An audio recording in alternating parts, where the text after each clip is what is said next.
Now, one of the issues under consideration as part of our university's transformation agenda is the future of the name of Rhodes University. This is also today's discussion topic, and it's framed as what's in a name, a debate on the future of the name of the institution. The intention today, colleagues, friends, ladies and gentlemen, is to open up this topic and explore it from different vantage points, including shining a light on any potential blind spots that we individually might have in appreciating all the complexity that the consideration of the name of our university entails.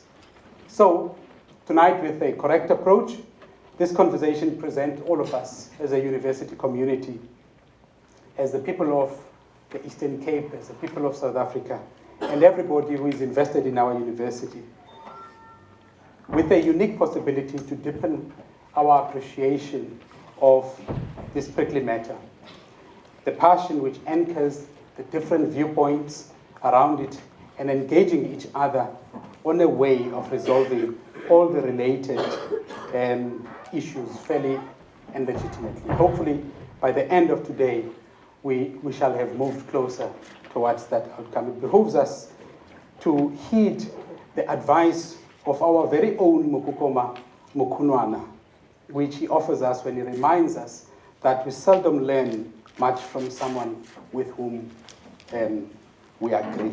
I would like to introduce first Professor Paul Malam. Professor Paul Malam is the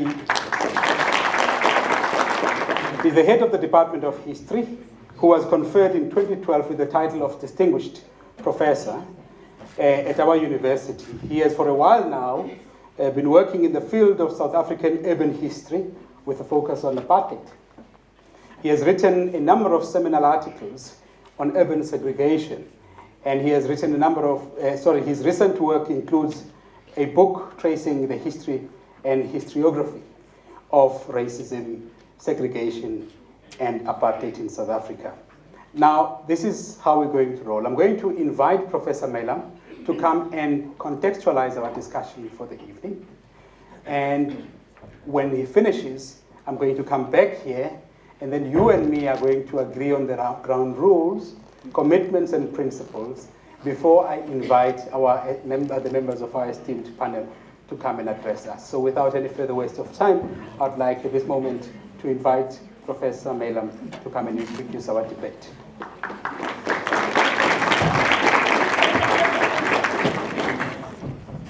My task then is to provide some kind of historical context to trace the development of the name, how the name originated, how it has been contested and challenged over time.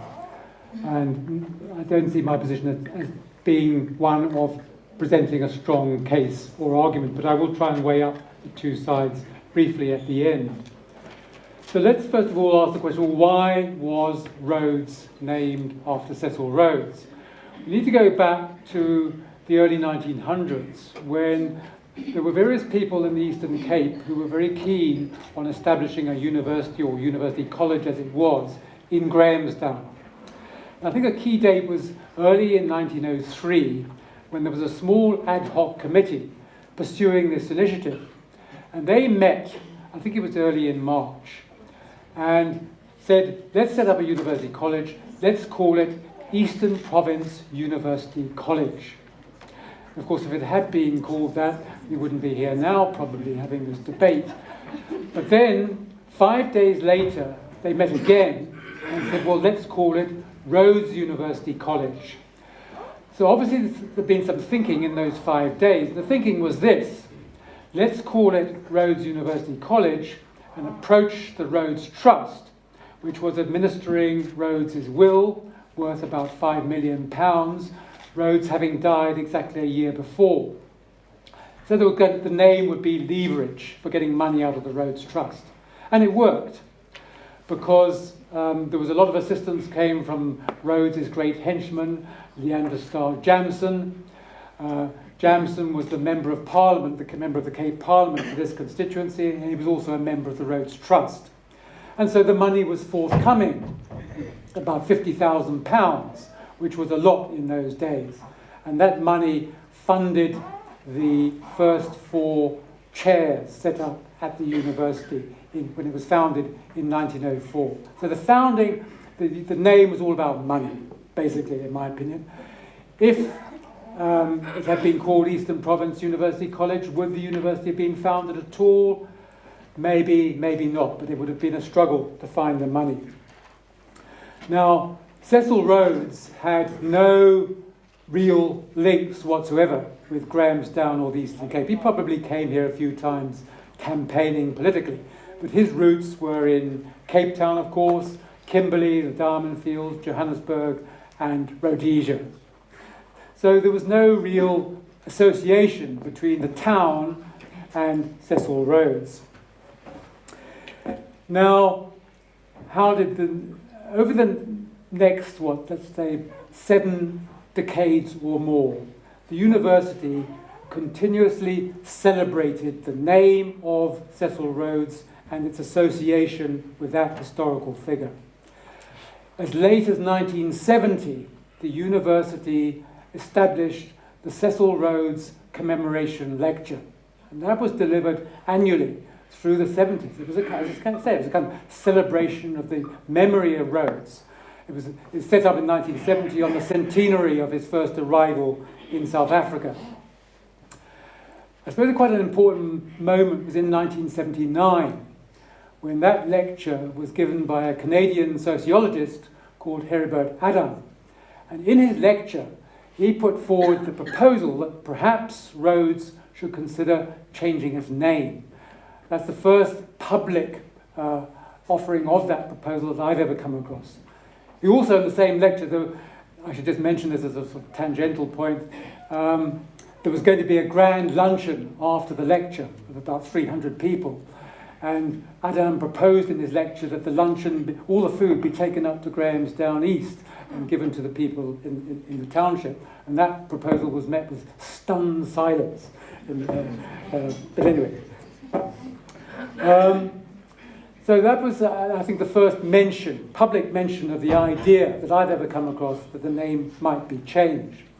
But then I think through the 1980s, the preoccupation was with the anti-apartheid struggle and so on. I think that the name, I may be wrong on that because I wasn't here in the 80s. I think the next big moment was 1994, when a motion was put to Senate that the name be changed. And the Senate referred this matter to a subcommittee to investigate the possibility of a name change. The subcommittee conducted a survey among staff and students, and I believe the overwhelming weight of opinion among those who responded was keep the name.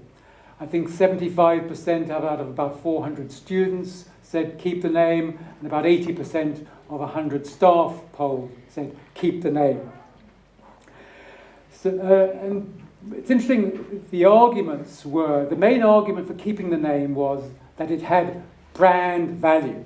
It's a term, I hate the idea of a university having any kind of branding, but anyway, that was the main argument. It's interesting that nobody said at the time that Rhodes was a great man and we are proud to be associated with him. That wasn't the argument then in defence of the name. The following year, there was a meeting very much like this. I remember it well. I was there in 1995. It was held in GLT. It was packed out.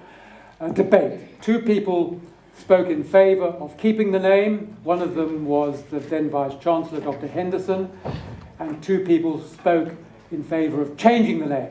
And one of those people speaking in favour of changing the name was the then student leader, now our chairperson of council, Vuyo Karshla. And I remember 1 or 2 of the points made, but one of the things that did strike me was the point that Dr. Henderson made. He said that he thought maybe the name should be changed sometime in the future, but not now. And I think I've heard people say recently, well, maybe it should have been changed 20 years ago, but not now. That just goes to show, I think, what a tricky issue it is in terms of dealing with it. I think from really 1995 for the next 20 years, the issue didn't really come to the fore, as far as I'm aware. There were obviously a lot of mutterings from people, oh, the name should be changed, why are we still called Rhodes? I think one of the things that kept a lid on it was probably, I think it was in 2002, the Mandela Rhodes Foundation was established. The Mandela Foundation linked up with the Rhodes Trust. The Rhodes Trust poured about £10 million into this foundation to fund scholarships. Now, I think many Rhodes students have won these scholarships. So people said, well, if Mandela's prepared to link his name to Rhodes, maybe Rhodes wasn't so bad after all. So I think I'm just sort of suggesting that perhaps that's one reason why the name issue didn't come to the fore. Now we have to go back just two and a bit years ago. The whole thing changed with the Rhodes Must Fall campaign, the removal of the Rhodes statue at UCT. That has changed everything. And I think to some extent one might have argued in the past that the Rhodes name had a certain brand value. Perhaps in people's minds it was associated with the Rhodes scholarships. You know, Rhodes scholarships, excellence, so therefore Rhodes University, also an excellent university. There may have been some kind of unconscious connection there. But I think the Rhodes Must Fall campaign has made the brand of Rhodes toxic. And it's also brought the whole issue once again to the fore. A lot of people used to say, in defence of the name, well, no one really knows who Rhodes was. You know, he's some kind of historical figure, a bit of an imperialist. The Rhodes name didn't have any real meaning. I think one of the effects of the Rhodes Must Fall campaign and the throwing of the excrement of the statue has made people, well, think about Rhodes. And I think he's probably become, the historical figure has become much more meaningful in the minds of people.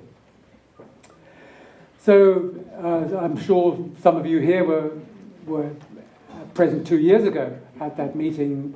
First of all, started next door. This was just after the campaign had started at UCT, of course, transferred to Rhodes very quickly. It was, the Eden Grove Red was packed out, so much so that people had to shift to the Great Hall. It was a very lively meeting. And of course, the name was a central issue.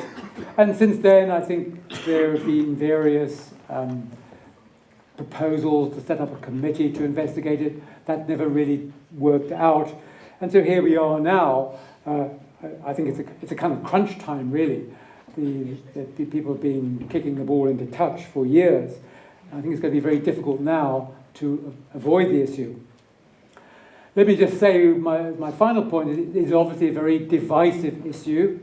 Some people feel very, very strongly in favour of keeping the name. Other people want to eradicate it as soon as possible, hence the term akar. I would just say that I think there are arguments for and against, and I think I would urge people to respect the opposing argument. The argument for it, in my opinion, is based very much on principle and based on history. Do we really want to be connected with a historical figure like Cecil Rhodes? I think that is highly problematic. I mean, Rhodes, people still try to defend Cecil Rhodes, but he was an arch-imperialist. He rode roughshod over African societies. He used violence as a means to achieve his political ends. I think of the invasion of Matabeleland in 1893, the Jamson Raid. The occupation of Rhodesia in 1890 was thoroughly underhand. He was an arch-racist. He came out with some very, very ugly, nasty utterances, which are really unrepeatable here. And I think he treated Africans really as units of labour and not much more than that. So if you look at the historical figure, I think that the case is very, very strong. And if you're opposed to the name change, don't argue from history. Don't argue that Rhodes, don't try and defend Rhodes, because you play right into the hands of your opponents. I sometimes say, look, if we were called Hendrik Verwoerd University, would people be saying, oh no, we can't change the name, I'm sure that there'd be very, very strong opinion in favour of changing our name if we were called Hendrik Verwoerd University. And I think in the same way, one can say maybe the Rhodes should be changed on the same grounds. The argument against it, against the name change, is a pragmatic one. It will be very, very costly. It needs to be costed very carefully. How much it costs, I don't know. But I do know that when the Rand Afrikaans University changed its name to the University of Johannesburg, which has been a very successful name change, because the University of Johannesburg has become a very acceptable institution. That cost 50 million rand, I was told, just to change the name. Universities do change their name. NMMU just changed its name a couple of weeks ago to NMU. So it can be done. There have been at least half a dozen or 8 universities. At least a number of universities have changed their name in the last 20 years. So the argument against, as I say, is the cost. And I think if you are strongly in favour of name change, ardently advocating that, you just have to think to yourself, how much do we need to be spending on this? Because some people say, yes, the name should change, but really it's just cosmetic. It's window dressing. And therefore you have to ask, how much money do we want to spend on window dressing? How much of a priority is the name change over other transformation imperatives? I think you've got to look at that very, very carefully. I don't think you can just say, well, the money must come from somewhere, this is vitally important. If you think it's vitally important and it's going to cost, say, 10 million rand and the 10 million rand should be spent, that's fine. But I don't think you can just brush the cost issue aside. But just my final point then, why was Rhodes named after Rhodes? Money. Why has the name not changed in the last 20 years? I'd say the same thing, money.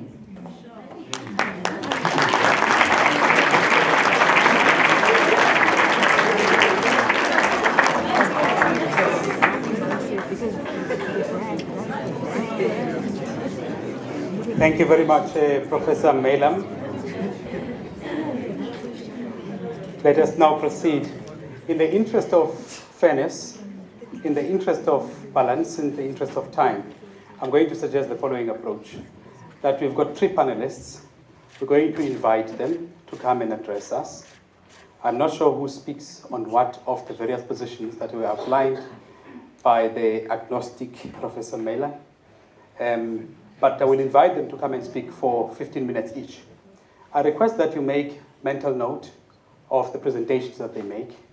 I suggest that you take notes so that we can have an engagement at the end, because everything would be in context.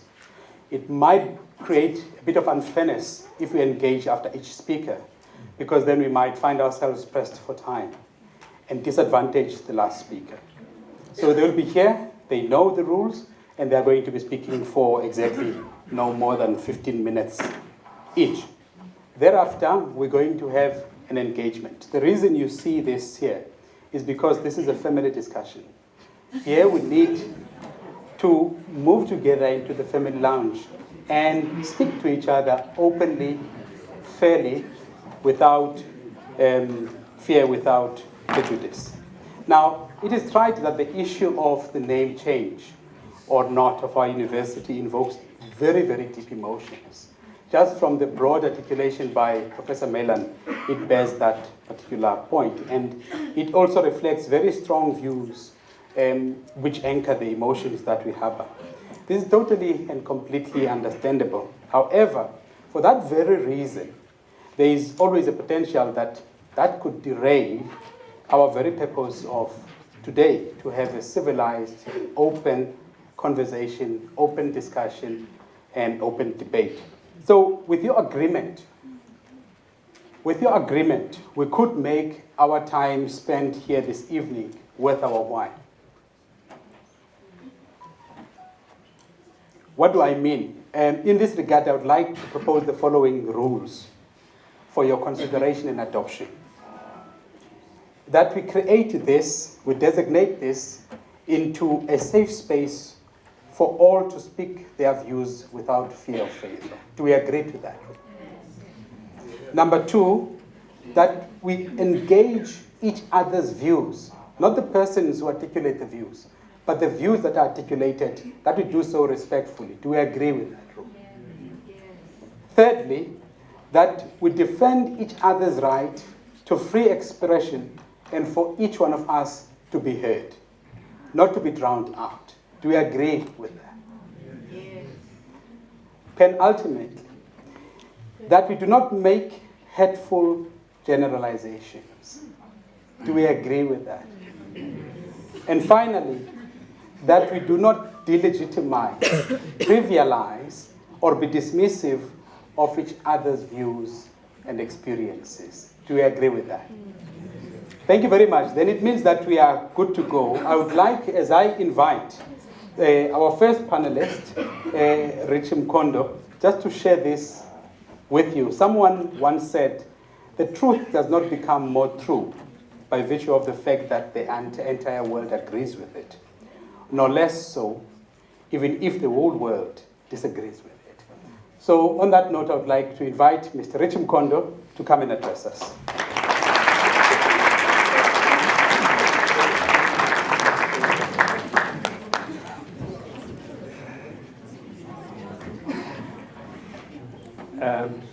Thank you very much for the invite.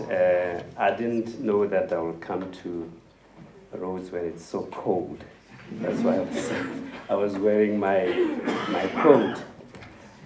Because the professor has already outlined quite a number of issues and put them on the table, maybe I should just give you one or two anecdotes. I did ask my parents why they called me Rich. And I had a number of explanations, but there were quite a number of other historical explanations that they gave me. I know that when I was a few months old, apparently I was called Soetkent. Soetkent in Afrikaans means sweet child. And I asked them, why was I called Soetkent? It was because I was born in a farm owned by a Mr. Foslo, an Afrikaner. And so my mother and my sisters worked in that farm for 6 months so that they can be able to get their own food for the next 6 months. So you work for 6 months, and the next 6 months you actually plow your own maize meal for your subsistence. So I was put on my mother's back and I never cried. So the owner of the farm called me Soetkent. So that name stuck with me for a long time. But my father said, no, my boy is Rich. So I asked my father, why did he call me Rich? He said, because he actually thought I would be rich in future. Because they were poor, my parents were poor, I would be the one who's going to make money. And unfortunately I didn't, but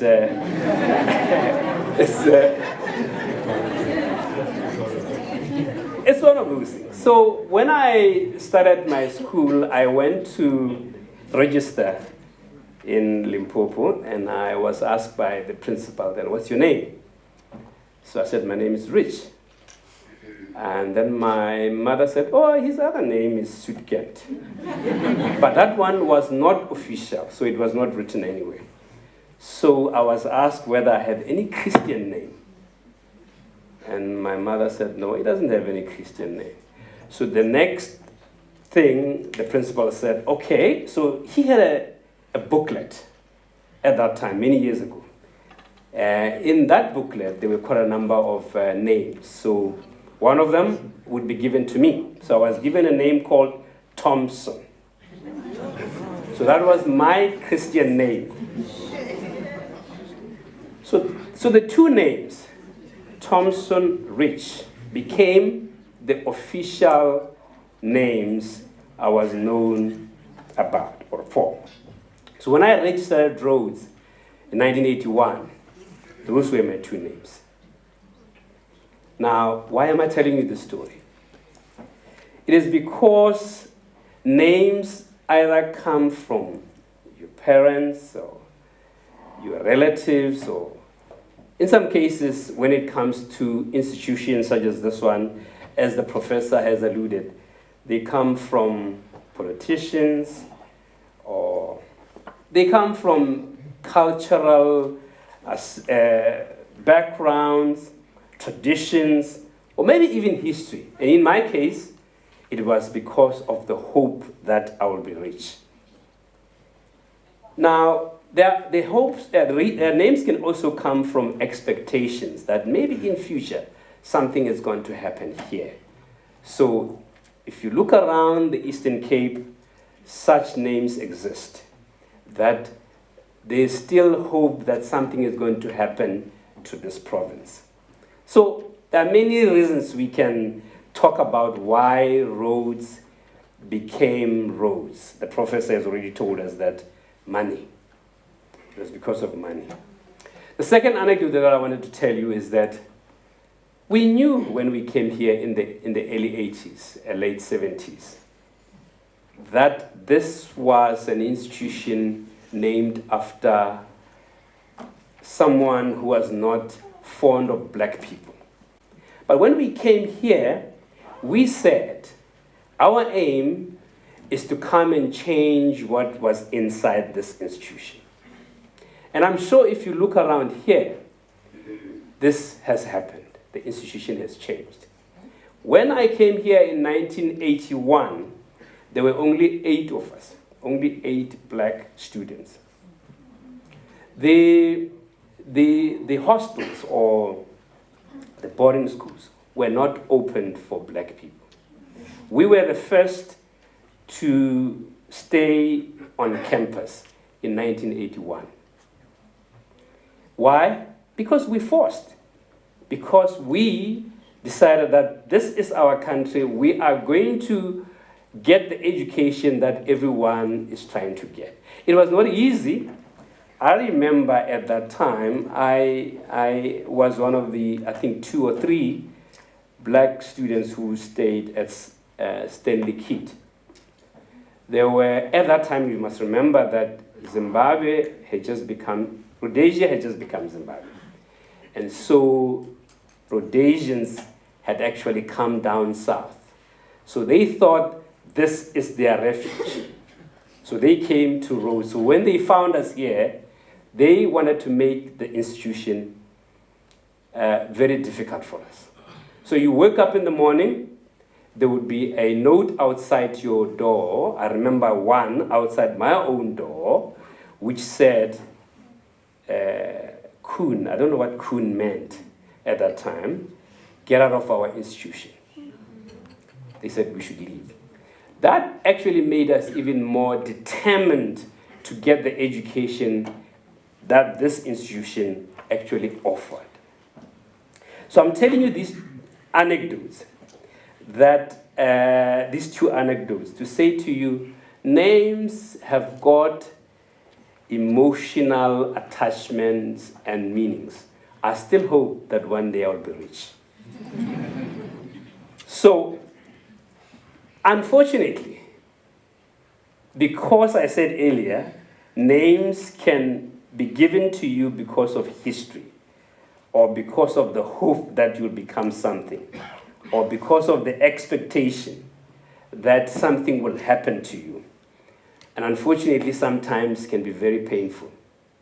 Hence, we are here. It is because of the pain that this name is attached to this institution.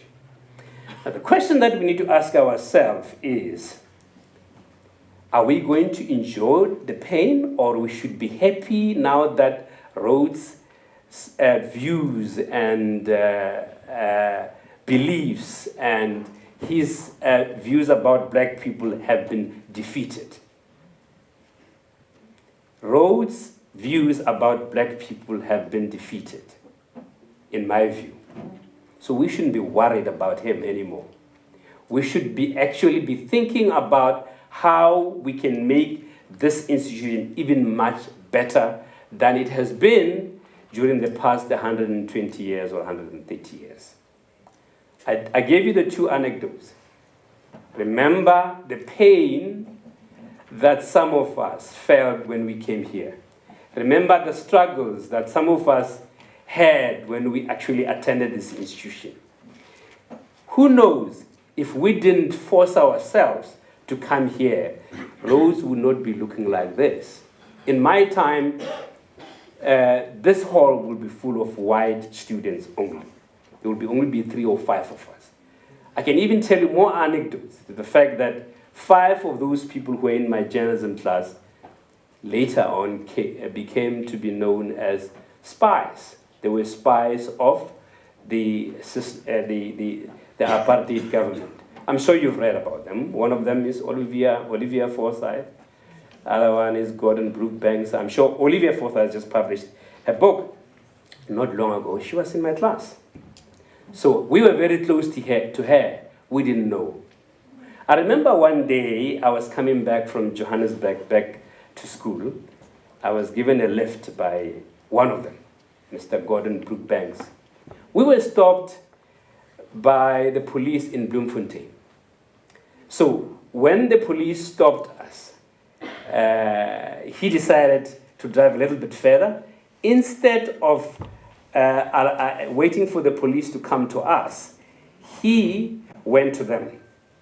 We don't know what he said, but they actually let him go, even though I think there was an offense that he committed. We got to know later on that the same car that we were in belonged to the police. He was giving us the lift. So I'm telling you these stories because there are emotions in this debate. And we need to be certain that whatever decision we come with, we should actually put aside the emotions and be very strategic in whatever we do. Do we want to change this institution so that we can appease certain politicians? Do we want to change this institution just because it is fashionable? Do we want to change this institution for, as the professor said, commercial reasons? Surely it's not going to be any commercial reasons because there are no commercial benefits that we are going to have. For me, changing the name because it was named after a colonial master is not convincing at all at this time. It is more dangerous and more superficial to actually allow ourselves agree on that kind of reasoning.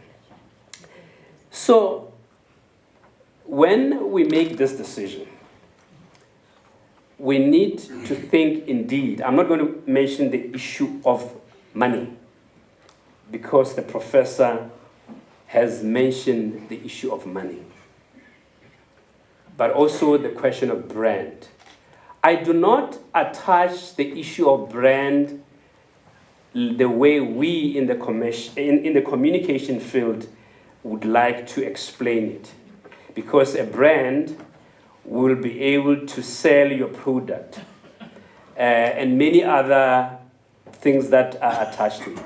I attach it this way. Can you imagine if Rhodes has produced 1.2 million leaders across the world in any field that you can think of, maybe in the commercial sphere or in the political sphere and in many others, those that I can call brand.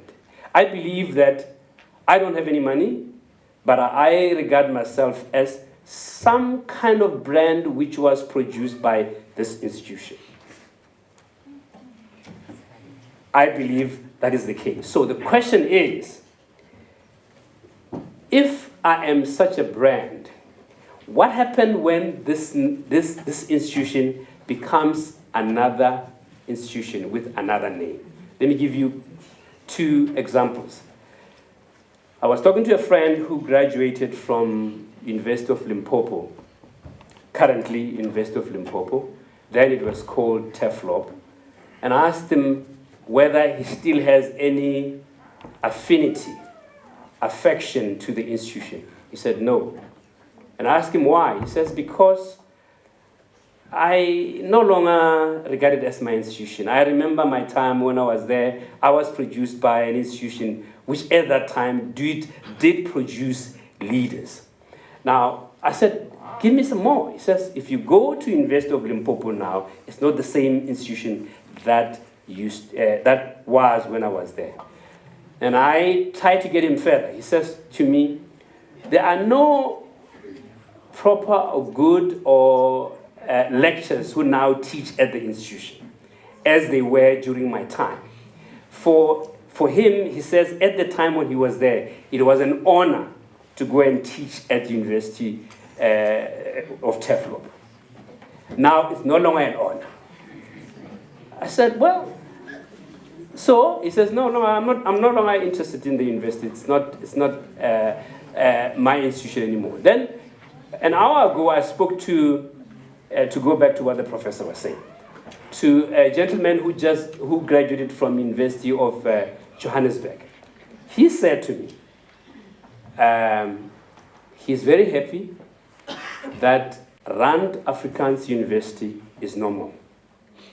That is now called University of Johannesburg. And so I said to him, so what's your advice? He said, whatever name you give to Rhodes University, make sure that it's not going to be any attached to someone else or any politician or any historical figure.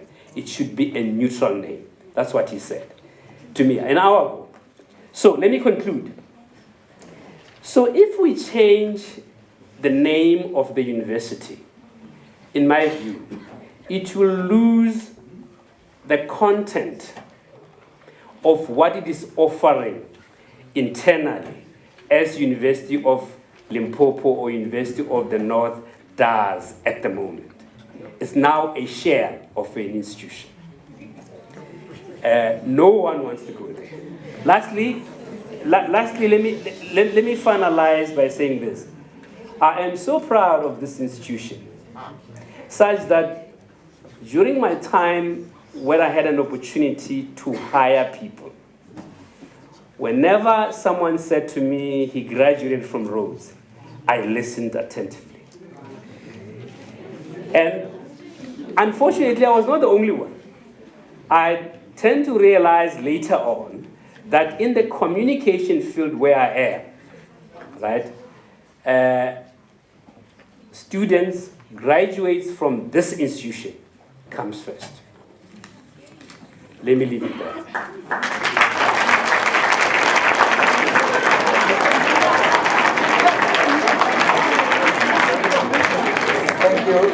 Thank you very much.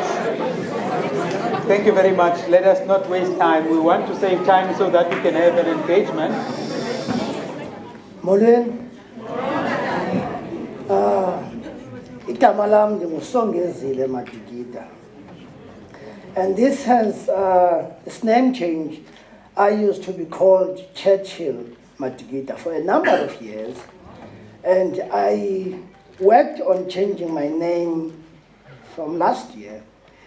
I had the so-called Vernac name, Songezile, but it was never an official name. It wasn't part of my documents. And if you go to my township, to where I grew up, the name Churchill is not known. They know me as Songezile. But for official use, I had a birth certificate that had Churchill Matikita only. But I'm not going to go into why I changed my name, but I think through the presentation, we're going to get to understand why I felt there was a need for me to change my name. What's in a name? I'm not sure, But I will start by quoting Act 2, Scene 2 of Shakespeare's Romeo and Juliet tragic play, where Juliet says, what's in a name? That which we call a rose by any other name would smell as sweet. This also means something else, but I'll get to it at the end. Here, Shakespeare seems to suggest that the names that we designate to people and to objects are arbitrary, in that these labels have no direct connotation to the essence of nor the value of the real object. This notion is somehow challenged in Henry Louis Gates Jr.'s narration of an incident in the 1950s where a certain Mr. Wilson, who was a white shop owner in America, referred to his father, Henry Louis Gates Sr., as George, a term that was used to dismiss and treat black men with disregard.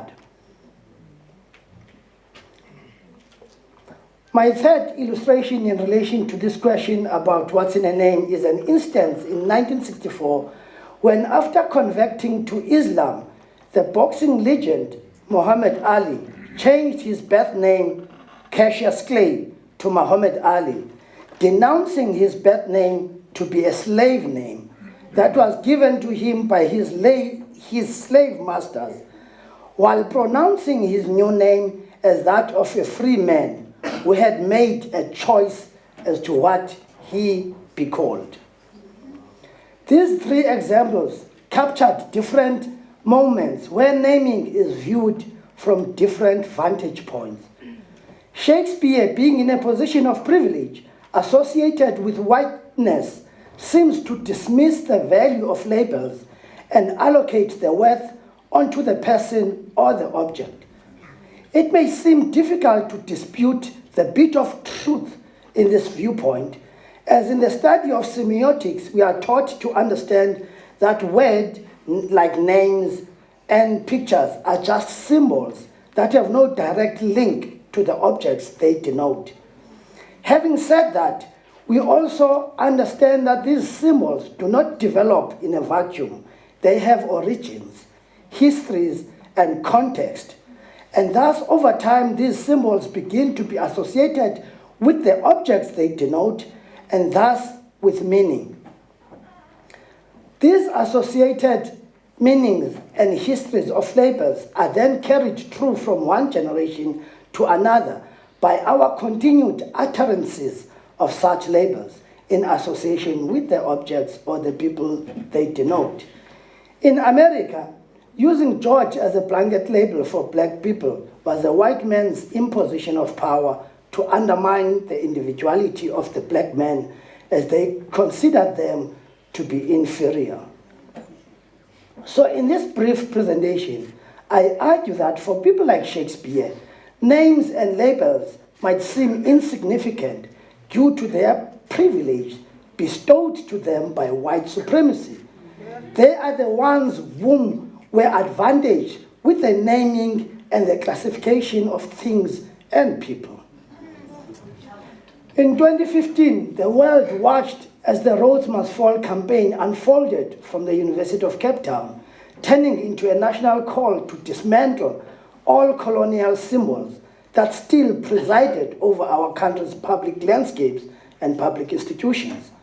The campaign stripped away this illusion and presented an ideological shift within the South African political context. For a while, the campaign was able to capture the everyday emotional turmoil and trauma that is experienced by black people in South Africa, especially in our institution of learning, where nothing has changed. I seem to disagree with Mhlekazi, the presenter. For a country admired for its unique transition that did not involve civil war or military coup, a country that is a beacon of hope for its constitutional democracy, most people were, and some are still traumatized by the activities that followed the Rhodes Must Fall campaign. Here, I would like to bring in a quote by Assata Shakur in a letter that she wrote in support of the Rhodes Must Fall campaign in March 2015. She wrote that, I quote, "The longer you and your comrades think about it, the closer you will come to the realization that for too long, the African has not fought back. For centuries, we have endured beatings only to never raise our fists. We remain in subjugation, talking, listening, debating, but nothing ever changes. The only thing left to do is to fight centuries of fire with fire. If we are unwilling to riot, unwilling to show our anger by damaging the property of the white man, and unwilling to blow up signs of colonialist terror without the permission of the white man, then we'll remain plantation slaves, shoveling pig shit while the white lady sips tea. She promises freedom one day and says that it must come naturally. It never does, until the African slave uses his force to break the shackles and obtain emancipation for himself." These few sentences by Assata spell out the extent of the loss of patience by black people, not only in South Africa, but across the world. A people that continue to be violently pushed to live in squalor and poverty every day while they wait for their master to set them free. Frantz Fanon also reiterates Assata's call to action when he advises us that each generation must, out of relative obscurity, discover its mission, fulfill it, or betray it.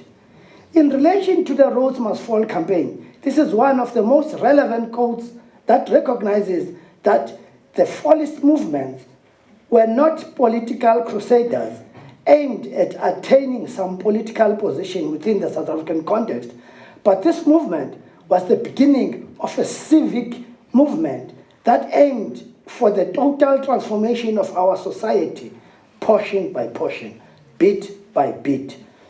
Like Muhammad Ali, this was the time when a generation of black students spoke back to power in an attempt to reclaim their birthright and to rewrite the narrative of this country.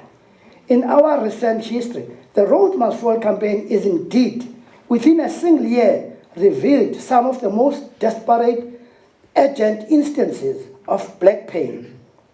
A white man's statue reflecting on black pain. How so? This was one of the questions raised in defense of the statue. If we look at national monuments as symbols that pay homage to fallen, not only by recognizing their value, but also by celebrating the cause for which they gave their lives, then the South African society needs to critically review what some of these monuments and symbols and names of higher institutions like Rhodes University symbolize, and then we need to think sensitively about what these communicate to the majority of black South Africans. While focused on colonial and public spaces discourses, the Rhodes Must Fall movement most profound concerns are less about the physical and materiality of the statue, but I would like to believe that theirs is more about the psychological effect that these colonial symbols, such as Rhodes at UCT and the name Rhodes in Grahamstown, have on the majority of black people in this country. What continues to aggrieve black South Africans is the recognition that their freedom remains remote, while whiteness still and continues to precede over blackness, even though it's been 22 years since the formal demise of apartheid, in that the celebration of the black self remains postponed, while central to the country's national institution of higher learning lies the maintenance of white power and the suppression of black agency. As far back as in 1999, two researchers, Melissa Stein and Mickey van Zyl, conducted research on students' experiences of institutional culture at UCT. I was happy when the professor actually pronounced that the call to change, or a proposition to change the name of Rhodes, was made as far back as in 1979, eh, Prof? So at UCT, this is as far back as in 1999, when Melissa Stein and Mickey van Zyl conducted this research. And their report concluded that participants were sensitive to the meanings carried by the statues and names of buildings that are at UCT, which responded viewed as constant reminders of whiteness and a celebration of the colonial past. UCT chose not to act on the report, instead continued to force the black students to relive their own humiliation. If the Rhodes Must Fall movement became a step forward, developing an antidote to white privilege at UCT, then I am convinced that in South Africa, we have reached a stage where academic debates and the theorizing of black agency are no longer enough to achieve our transformative goals. But we have now reached a stage where the pressure needs to be kept on all sectors of society that still want to maintain the status quo of white monopoly and racism by resisting transformation of not only of our knowledge-producing institutions, but we need a total overhaul of our society. The Rhodes Must Fall campaign has and is continuing to activate pockets of our civil society that has been in slumber. Let's go back to the case of Muhammad Ali. As a black man who, after converting to Islam, understanding his faith and his history, he broke the mold and challenged the power dynamics of naming and labeling. Ali did not only change his name on his official documents, as I'm trying to follow suit, but he also in public demanded and insisted to be called by his new name. I remember in one of his fights, he beat Sonny Liston up so badly, telling him to call him by his name. And Sonny kept on saying Cassius. And he was floored within 3 rounds because he just couldn't say Muhammad Ali.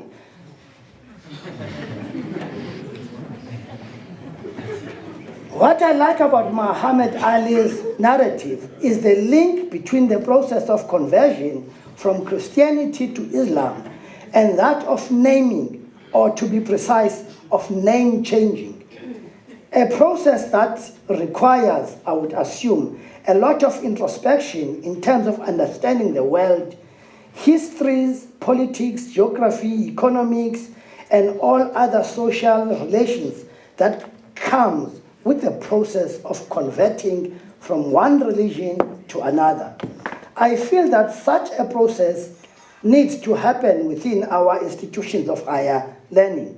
These institutions seem to assume that the conversion from colonial and apartheid state to the now neoliberal so-called democratic administration was or is enough transformation required for change in South Africa. It is not. In conclusion, I want to argue that if Rhodes University wants to be a home to the people of South Africa, not to the small group of people that relate to its name and legacy or of its institutional history, the institution needs to consider some serious introspection. As part of its community, we all need to force it to reconsider its identity in terms of what it is labeled, so that it can be part of the future. In closing, I want to go back to Shakespeare's quote, as I had proposed. In the same context he used it in. What's in a name? That which we call poo by any other name would smell as foul. Thank you.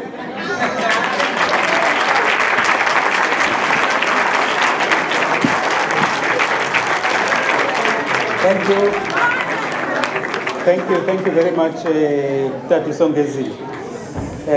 We're going to invite our last speaker, Mr. Leroy Maisiri, to address us. Good evening. I haven't lived long enough for anecdotal stories. I was asked to do this about 4 weeks ago, or 5 weeks ago. I was telling Nokolo that she caught me on a very, very good morning when I agreed to it. For one particular reason, this debate has been an ongoing conversation.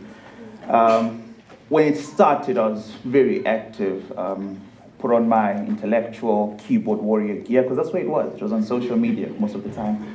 But over the years, doing something over and over again without ensuring a different result leads to some type of insanity. So I slowed down, I cooled down, and the debate in itself got into the South African famous two-stage approach.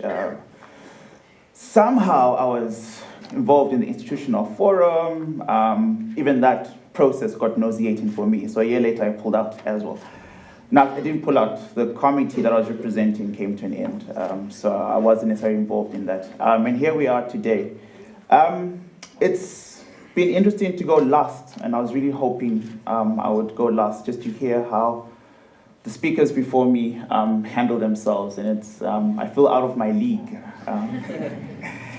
That being said, I have written again on this issue a couple of times, and I've thought through it a couple of times. And when it finally hit me, I will be on time today, that I am speaking today, I felt conflicted. I felt conflicted because of my personal politics. I felt conflicted because of my understanding of the debate. And I felt conflicted because I've been here since 2009. Somebody do the maths, however long that is. I'm doing my PhD, like they said. And my particular field is that of industrial economics. But in industrial economics with sociology, I've had the privilege of doing a couple of things. I've had the privilege of getting into South African history deeply, the racial problems, the clashing matters. I've been at Rhodes University in 2015 when we had a deja vu of the 1980s student protests, and I was very involved in that. And over the years, say 2009 up to today, I've seen myself grow politically in how I think and how I understand things. And so my starting point may be, I'm going to speak and not debate. I don't have real notes. This is doodles. Largely, for my starting point would be the issue of transformation.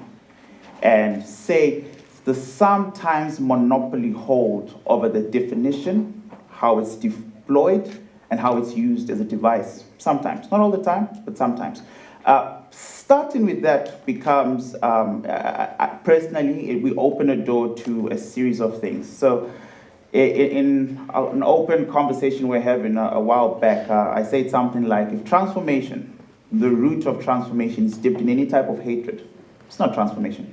You grow a horrible tree, a poisonous tree in the long run. And I think that has to be everyone's starting point, whether you're for the name change, against the name change, transforming the curriculum, not transforming the curriculum, whatever your standing point of view is, your approach to how you handle transformation from the get-go earmarks the kind of thing you're going to have at the end of the journey. Okay? Another example, in the 1980s, South Africa is very deep within the struggle. We all know this. The songs are clear, socialism, right? It's quite a very burning passion to end apartheid, but not only end racial apartheid, but to slowly start to change the lives of the majority of the people of this country that have been under serious types of oppressions, racial oppression, economic oppression, all sorts of oppressions. Not to get into the politics, especially after the South African Communist Party's recent announcement. Somewhere along the line, there's a Marxist strong ideology to say to fix this problem, we're going to go through the top tier two-stage approach, which some people know, which is not too complicated. Stage one is to end this racial divide, or rather align through a very big, broad type of alliance. Stage two is to then get engaged in developing what they called NDR at that time, the National Development Revolution, or something like that. But basically to create a black type of capitalist bourgeoisie type of thing, okay? This continues on, and in 1994, lo and behold, we have what we have today. In 1996, it's more affirmed, it's confirmed by neoliberal policies, right? Now, somewhere along the line, the conversation has changed rapidly from socialism to economic freedom to officially another capitalist black state. We can agree on that, true or false? Okay. The reason why I'm talking about this is because if the name change debate continues to resonate only along racial issues, we're going to fix one side of the coin. There are two sides of this coin. I have always consistently proposed a much more working class based solution. If we fix race, which is great, which we should do, we haven't fixed the class problem. Now, the class problem is very imperative in this debate because without fixing class, you are simply repeating a very destructive system. Okay? So if we change the name, and I mean, when we started this debate, there were awesome names, some were quite horrible, irregardless of the fact that they were black people. Like, I'm not for changing an imperialist name to a black nationalist guy who simply was pro-capitalist in the process and will repeat the suffering and the continuous problems that the working class people face across this thing. Okay, this is my standing point in this debate. Because of how this debate has then been shaped over the last 2 years at Rhodes University, it is very hard to say you don't want the name to change and not look pro-transformation. Okay, because of this monopoly. It's a serious monopoly. And one day we must speak truth to power in some sense. I only have 10 minutes left. Okay. The issue of democracy, I don't believe in the kind of democracy that exists, but it's a popular concept that people do use. Truth for power, the alumni of Rhodes University, the big donors, the people who put the money, the people who keep continuously funding students, don't want the name to change. Yeah. Okay, let's put that there, right? Over the last 2 years, they've become very aggressive with their approach. Aggressive being, if the name changes, we're going to spend our money buying sheep and cattle and any other thing than funding this institution. Okay? That's like a fact. We put that there. My point today is, at the end of the night, we need to make a moral decision based on the hierarchy of what's important. It is cheaper to get a whole lot of black female deans in this university today than it is to rebrand an institution for the next 50 years. Okay? We'll put that there. My second or third point, I'm not entirely sure where I am, is largely around the fact, the point of an institution, an academic institution. Institutions to me are like factories, assembly lines, okay? They put you on the assembly belt, a little conveyor belt, and they pluck you with knowledge. At some point, when you get to the end, you're now an undergrad, all right? If you're lucky, you can go through that cycle again, and now they specialize you a little bit. They give you a postgrad, they give you an honors in something, which just means undergrad, but now can pretend to understand the world, okay? It's like it's a nice thing. I've been there. If you're there, don't worry, you get there. At master's level, it starts to become complicated, right? It's no longer mass production being done by the university. It's more niche production. It's quality. It's a skill set that kind of separates you from the norm, okay? Now, there are 10 factories in this little world of ours. One factory is good at making, all factories make cars, let's put it that way. This particular factory called Rhodes University is the smallest factory in the country, okay? Now, because it's the smallest, its ability for attention to detail is quite peculiar. All my lecturers know my name. It's a silly example, but it's a fact. all right? But that attention to detail is now applied in almost every step of the way. Now, I said this at the beginning, I'm in industrial economics, specifically a heterodoxic economist. One of the most nauseating things I had to master was something called the labor markets. Right? We've got three things hanging there. The labor market's going to be the last one I'll put there. The labor markets work on labor signals. I just got teaching a course on this the other day. When I apply for a job, eventually when Dr. Manzella kicks me out, hello sir, I'm going to go through a series of things. I'm going to pile up a CV and I'm going to send to the labor market. The labor market is going to read me like this. Black male, check, check. PhD, whoa, super skill. Probably overqualified, whatever. But in Zimbabwe, I'm an international student, right? I'm going to send out 5 confusing signals to the labor market. My colleague, I've got a female colleague doing something quite similar. She's a South African, she's black, she's female, she's within the thing that is needed right now in this country for transformation. A black, educated female, get the place. Her signals are going to be very different from mine. Largely because I'm male, so it's not really transformative as it would be to have her. 2, I'm not from here. And South Africa is structurally xenophobic. Wherever I get a chance to say that, I just say it. Right, now, I have 7 minutes left. Because of those signals, let me add someone else. Then there's going to be a white male and a white female. Now we all have the same qualifications, all of us. Same supervisor, similar subject matters. We are specialists. There are only 3 companies hiring, and they have the capacity to retain all of us. But the market signals are different. Now, the biggest signal that the labor market takes care of is back to our factory example. Where was this car made? I don't have to see how the car is made. I just need to know where it was made. It doesn't make sense. Maybe this is just Leroy's feelings. And because I'm a researcher, I did my homework. Here at Rhodes University, we've got the Neil Argillet Labor Institutional Studies, right? It's right by Prince Alfred Street, next to my department, sociology. A couple of the researchers there did a research on varying out how long it takes for a Rhodes graduate to get a job, comparing them to a couple of other universities. Anyone shocked by the results that Rhodes University has a higher propensity to get their students employed? It's not a shock. Okay, now the degrees happened at different levels, which are the signals we're talking about. The black student has a slightly lower chance compared to the white student. Given South Africa, that's not shocking, right? You're rotten in the core, like that's just a thing, okay? Right? Nah, no, I don't mean it like that. I mean, it's like, but I mean it like that. You know what I mean? Okay, all right. I've got 2 minutes left.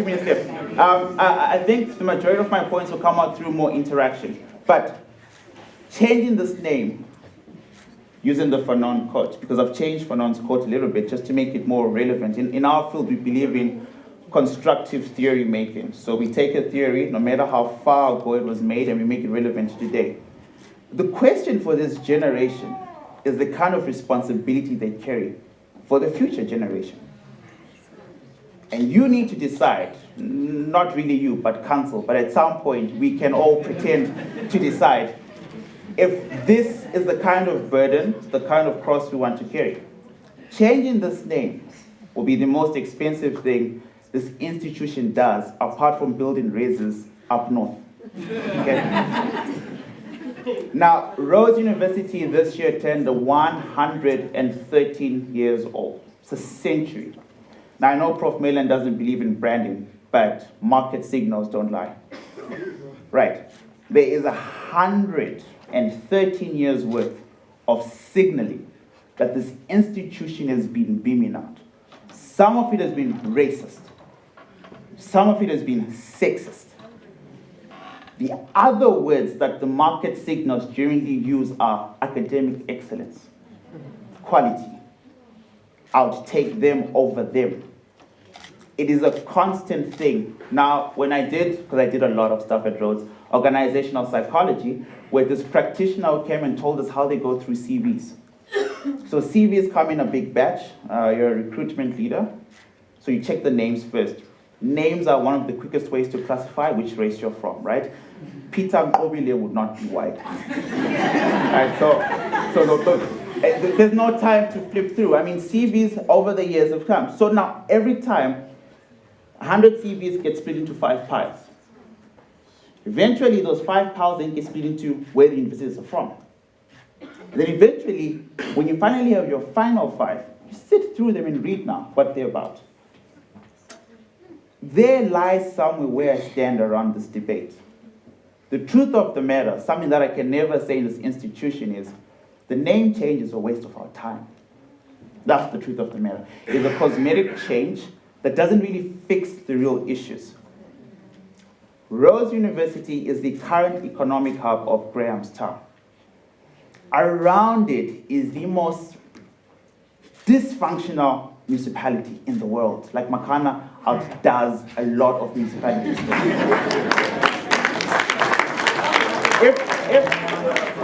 If we successfully manage to suffocate the only good thing in Grahamstown, we are making what is an 8,000 student plus alumni issue affect the livelihoods of the entire town.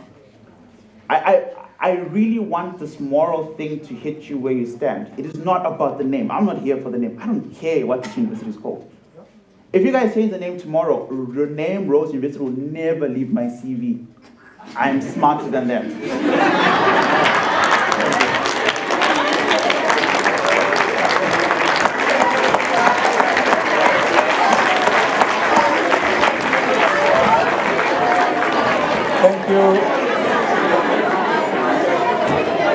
Thank you. Thank you very much.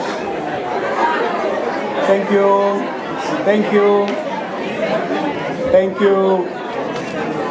Can I have your attention, please? That was not the main course yet. The main course is yet to come, when we invite you and involve you as part of the conversation within the family lounge. Now, from the rich starters that the professor gave us, to Suit Boy, to the Rose, and to the Rotten South Africans, I think that was quite quality. Wouldn't you agree? Let's give our panelists a round of applause.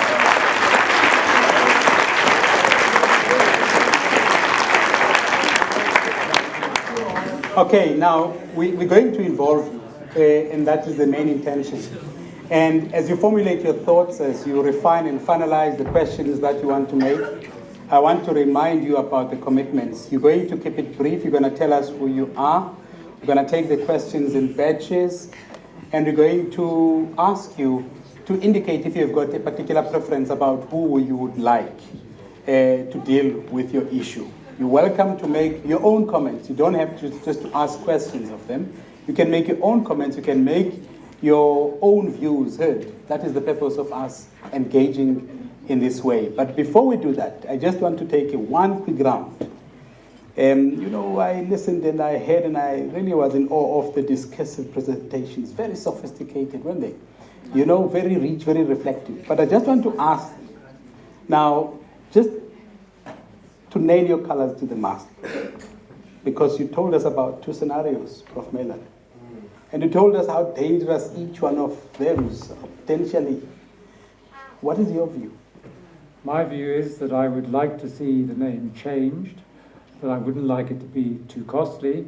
So I go back to my point. I think it's serious. I think one's got to work out one's transformation priorities. And I think it's got to be very carefully costed before. I think in order to change it, one has to work towards the change. I think it's going to be very difficult just to make a decision just like that. I think you have to engage in continuing debate to persuade people that sticking with the name of Rhodes is increasingly difficult, I think, for the university. Prof. Melan, you can't have your cake and eat it. If you're going to change the name, it is going to be expensive. You've been given figures here. You actually yourself gave a figure of 50 million rands. No, not for Rhodes. That was for Absolutely, Johannesburg. but I mean that is something to look at. That is the figure to work with, because Rhodes, if we were to use Leroy's market signals, has established itself as a brand. And this is in big quotation marks. So there is no way you're going to change Rhodes' name within the Makana area. You're going to have to change it internationally. So now, with those costs, which you said they should be kept low, you can't really determine that. Should the name change, Prof. Milo? I think the name should change, but we should work towards it, and we should be looking for new donors. As I said, I hate the word branding, but I suppose it would involve some kind of rebranding. It would involve making approaches to existing donors. It would involve approaching new donors with a view to reconceptualizing, reframing the university's image. Thank you. Now, Babu Songezi, what Prof. Malan indicated was that the issue of, he says actually the name Rhodes University was bought for about £50 million. £50,000. £50,000, right at the beginning. He says that this name came into being because of financial consideration, I suppose sustainability, to ensure continued delivery of quality academic projects. Do you see that happen if the name was to be changed and resources have to be channeled to repositioning the institution again as the institution that Leroy defined it to be? Is that possible? Is that reconcilable, you think, in your view? Okay. I think if we look at first the reasons why Rhodes was established to be Rhodes University, it was for economic reasons.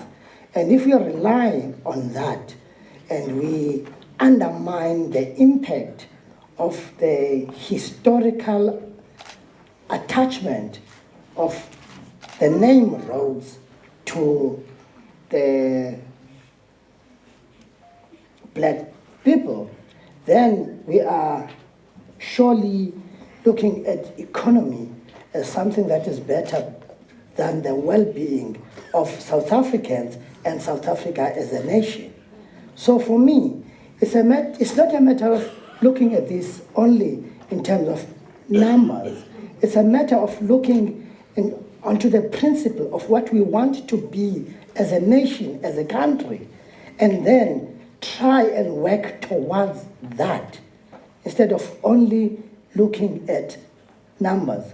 We can't survive as a nation only based on numbers. We need to look at our well-being as people, as a nation as well. There is no gainsaying of the fact of what you are articulating. What is the point of Rhodes University, by virtue of what it does? It's about human development, to create opportunity.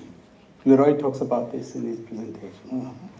There's no gainsaying that you cannot put a price to the pain suffered by black people. The professor told us exactly some of the things that Cecil John Rhodes did.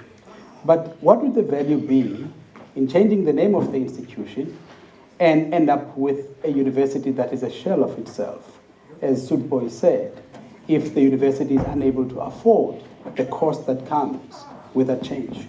Isn't that self-defeatist in your view? If we also look at how other institutions have changed within South Africa, this is not going to be the first institution to change its brand. It has happened before and it's happening now. So those institutions survive. And if we are committed to leveling the plains, even looking at the history, leveling the playing ground historically, we need to reconsider these names that stop exactly what Rhodes thinks it's doing. So if one of its objectives is human development, then let's reconsider the name if the name stops that trajectory. Overreach, what is your bank balance there? No bank balance. No bank balance. I'm sorry about that.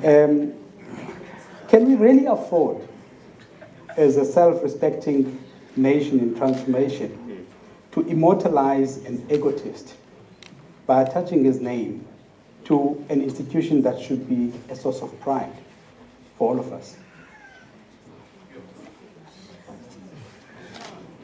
No. I think the word affordability, it's a little bit loaded a little bit. What we should consider is whether changing the name of the institution is a priority for South Africa and the world, if we consider all of the points that are on the table. If we consider the financial implications, if we consider the history of where we come from, if we consider where the institution is situated, in the heart of the Eastern Cape, where poverty is very, very high, and many other factors. If you consider the fact that money is very scarce, and if you consider the fact that this institution, as my colleague here has said, is right at the top there when it comes to human development. So if we consider the fact that when one of the graduates here, except him, goes to somewhere around the world, Australia or London or Finland, and say, I come from University of Makana, or Makana University or University of the Eastern Cape, he would be able to answer or give the history of what is that? What is that? Where does it come from? When was it formed? And also, if in future, when the Vice Chancellor goes to go abroad, go and look for funds, the first introduction, he would have to say, my name is Dr. Sizoma Bizela. I am the Vice Chancellor of whatever university. This is the one which was called Rhodes University before. The reason which, and then someone would ask, so why did you change the university? So this discussion then changes. The VC would have to explain why the name was changed. So I believe. Can you give a chance to everyone who speaks, please? Because I believe, just as my colleague here ended, it's a waste of time. It's a waste of an effort. We should be talking about a lot of things we should be doing for this country rather than name change. Leroy, when do you think we could finish with the redress of the class-related issues? Oh, when we actually start to attack the actual problem. We haven't started. South Africa, the world's biggest plague is capitalism. Regardless of the name of any university in South Africa, we all get state funding. The state is driven by neoliberal policies. We are not talking about any of those things. If you have 50 million rands today, which will not be the cost to rebrand Rhodes, it will be way higher than that, given market value, essentially the fact that the Rhodes brand is bigger than the UJ brand and bigger than Rand, whatever brand, whatever it was called before that. I would morally take 50 million rands and educate our black working class fellow citizens. In the course of that time, do you think the people who are offended by the name, they can just somehow suspend their pain? Absolutely not. That's completely unrealistic, and it is not what I am suggesting. I am saying race isn't the only problem. Race is a parallel problem along class. But if you focus on one problem, you allow the other problem to grow, to gain ground, to become a very powerful thing. At the end of the day, you will get to a point where we're going to have a transformation summit 3.0 every 4 years, walking around in circles. Can I talk about your research, love, please? Yeah, a little bit. He did a national research on early childhood development, and most of these people were from across the world. across South Africa. None of them refer to University of Johannesburg as University of Johannesburg. They referred it to the original name. The name here has the connotation of Cecil John Rhodes, but it is a double-sided coin, and it carries a heavier side of things, and people have a tendency to associate it with what they want it to associate it with. There are very few people at Rhodes University who, when they hear the name Rhodes, their first forethought is Cecil John Rhodes. It is not to say you must forget that, absolutely not. That was a very horrible, disgusting human being. I agree. But in terms of its practicality, brand value, the use, the way you could leverage the name for your own self, okay? We're all in university to participate in this vicious cycle of class system. I am here so that I can reproduce my own children in the class that I am or in a class higher than me. If I don't do that, I have failed as a father, as a human being. Okay, my father stopped at high school. In his final year at high school, he was a butcherman. In 2008 was my second last year of high school. In 2009, I was supposed to come to university. The Zimbabwean government did its thing, stole money under our nose over the middle of the night. The conversation went from congratulations, you're going to Rhodes to you got accepted to Rhodes, but we don't know how we're going to pay for it. But it was essential that you make a plan. We all push through. So that when you carry through, you reproduce yourself at a different class. Until we fix this thing called capitalism, this problem, the pain, the repeated poverty, the cycle, all of that carries. The brand simply becomes a small key that opens a small lock that taps into several doors that allow you to at least survive the wave while we fix with the real problem. That is my point. Thank you very much. At the beginning, we said the intention is to appreciate the complexity of the problem that we face. We said that it is to appreciate the passion and the depth of emotion which anchors the different viewpoints. And we said it's also about finding each other towards a legitimate and fair resolution of this complex problem. So we would like to invite you now to be part of the conversation. Evening. My name is Naba Siponzi. I'm a student in the arts department.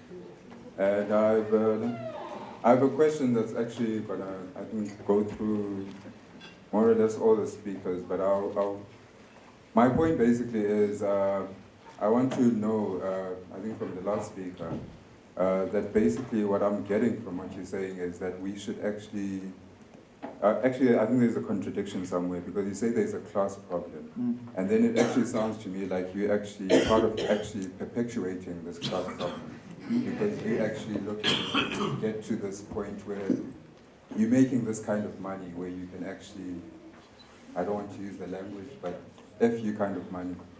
But I mean, with Utatu Mkondo, he said something about how they had students coming in from Rhodesia. They had students coming in from Rhodesia that they had to go through all these struggles, all these encounters with these students. And what I feel at the same time is like, you come from Zimbabwe, or you came Rhodesia, Zimbabwe, changed its name, but you're still against its name change somehow. And from that, I mean, I basically don't understand how,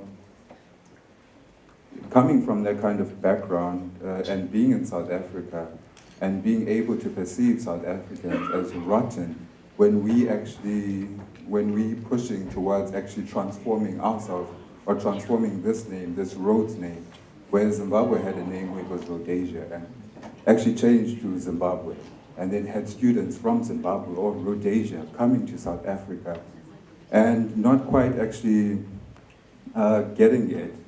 But throughout all this, what I'm getting is that, like, with the class problem or with the monetary issue, is that we should actually be grateful to these big names like Rhodes. We should be grateful for the colonization or being put through all this. We should actually keep perpetuating this sort of name brand in order in order to actually, we should actually keep perpetuating the same history that has been going on in order to actually capitalize out of it, or have this brand when I go out there and look for a job, have this like Rhodes name brand. And at the same time actually looking past this human or more humanistic value that the institution should actually instill in someone that is here. Can you wrap it up, Ngabo, please? Okay. Thank you very much. Okay, then we can proceed to the next question. Next question, order please.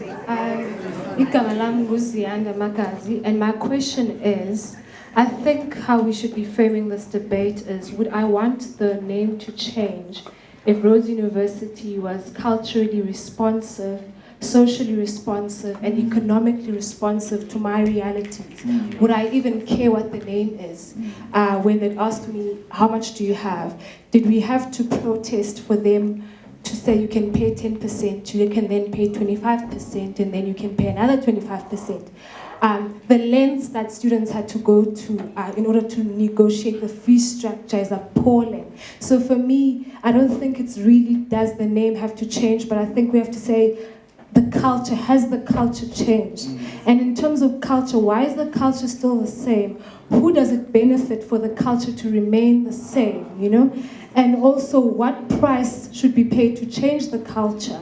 And so I think these are the questions we should be interrogating. Would I want Rhodes to change if they acknowledged my background, if they acknowledged my challenges from the high school I came from, if they acknowledged my living realities? I wouldn't mind for it to be Rhodes University, because it would be a university where my social background didn't matter. I flourished. I didn't feel like I was sinking in an ocean of students who are superior than I. So I think the culture of Rhodes has remained the same.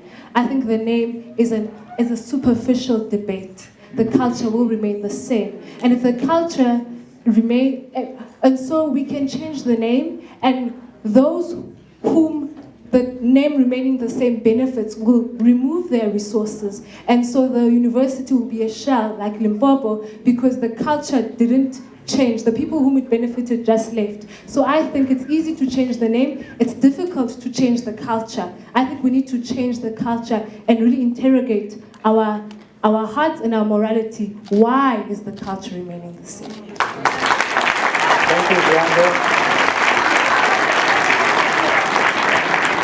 Thank you very much. We right at the back. Thank you very much, Baba. Igama lami nginguzweni wakaHlatshwane. I think one of the reasons why I'm just sensing that we're being resistant to changing the name was saying that there's already an existing structure. Leroy, you said people get employed, you get employed faster if you're from Rhodes and stuff like that. So aren't we creating a situation whereby Rhodes University in itself, looking at South Africa is transforming as a country.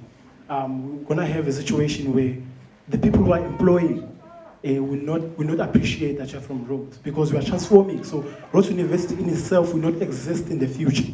It will exist now with the old people who were in Rhodes University long before, but we just want to keep them. Those people are going to die. But these ones that exist now, that are young, and they want to change the name, they were not going to employ someone who's coming from Rhodes, mainly because they're coming from Rhodes. So we should look at that as well. Thank you. Thank you very much. Where are we at now?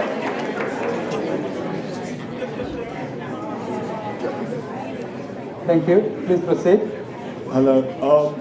I'll start off by saying my name is Patrick Leonard Wells, and I always thought that if I had to become someone famous, younger, when I passed away, would I want something named after me? And even if I did something great, something completely benign, I've decided now that I would not want a building to be named after me, because of what my name still may mean symbolically, being an English name and being a country trying to reinvent itself. So anyways, secondly, I'd like to say I live in Limpopo now. I live in the Northern Province, and let's not invalidate the University of Limpopo. I've met graduates that are very proud of the degrees they're getting there, and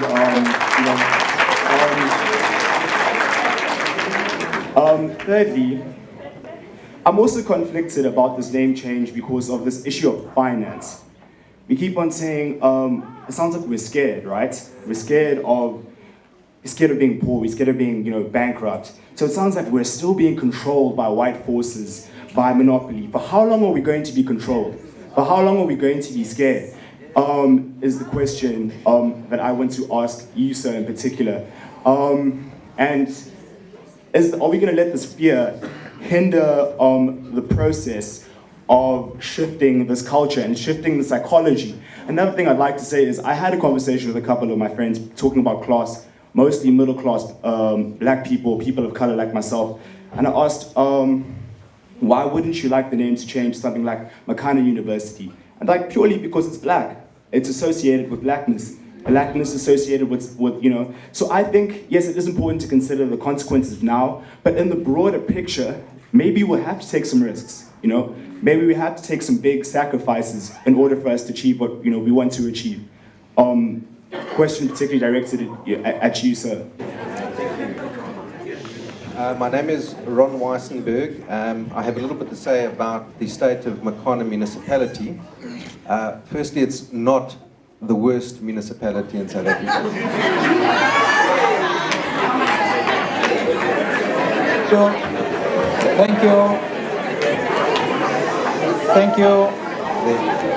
Thank you. There are municipalities in far worse condition than Makana. However, I'm heading a group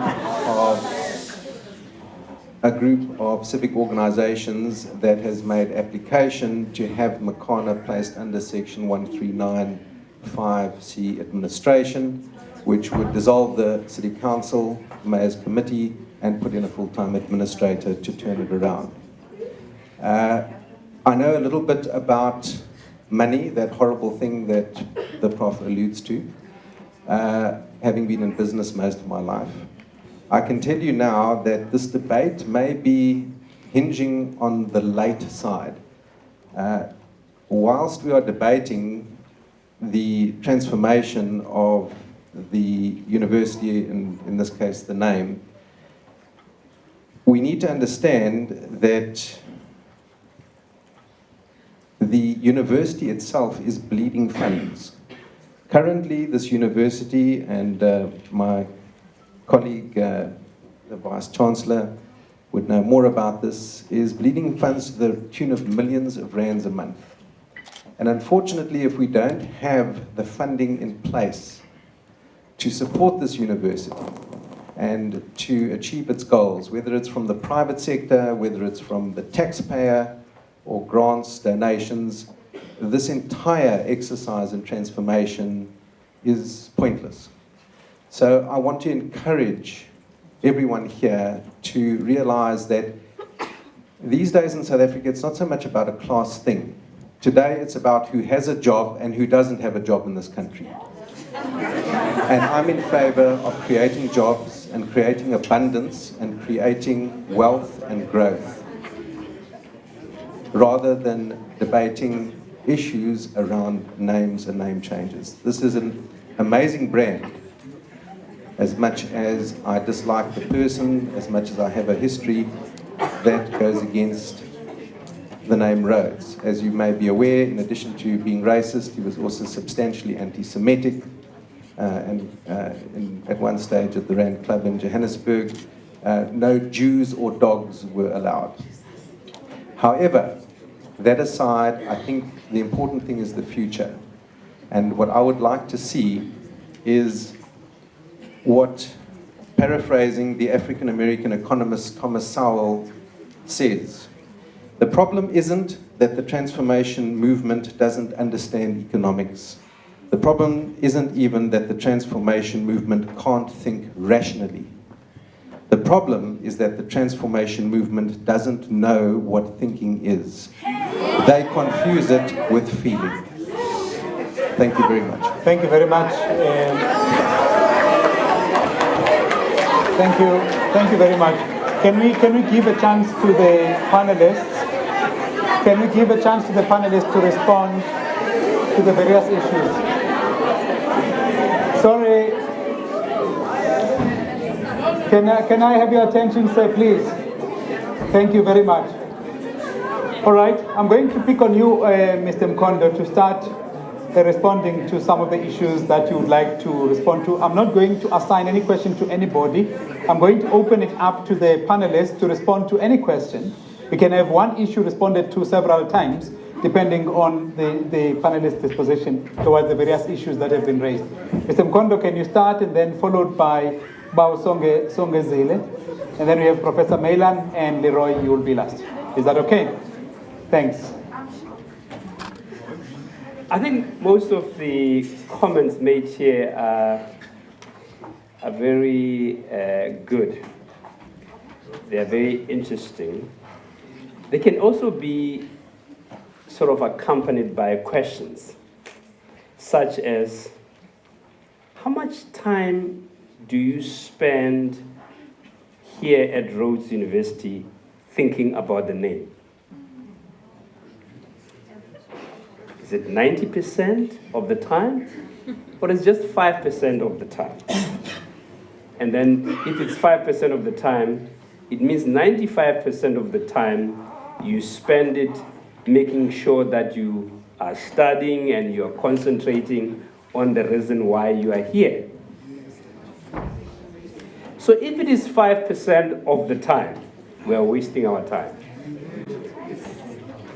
Let me tell you that when we came here in the late 1970s, we didn't even know who Rhodes was. We didn't care, we didn't even study who Rhodes was. What we wanted to get was what was inside this institution. And we did get what we wanted to get.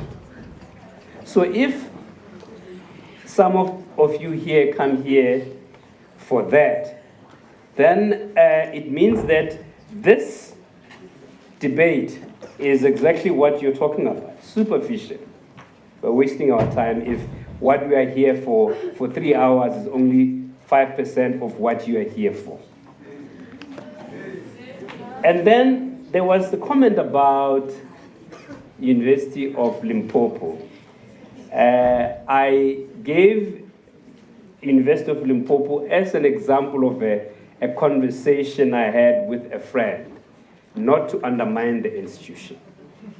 But truth be told, that what my colleague here said about the CVs, it's exactly what I did when I was working for MTN. I'm telling the truth. When I had 100 CVs, you eliminate them exactly as he described them. And guess what? The last 5 will be from Rhodes University. And I didn't do it myself, but the other people from HR. The reason, I think it's a good question to say why. Because of the content of those CVs. What was in those CVs?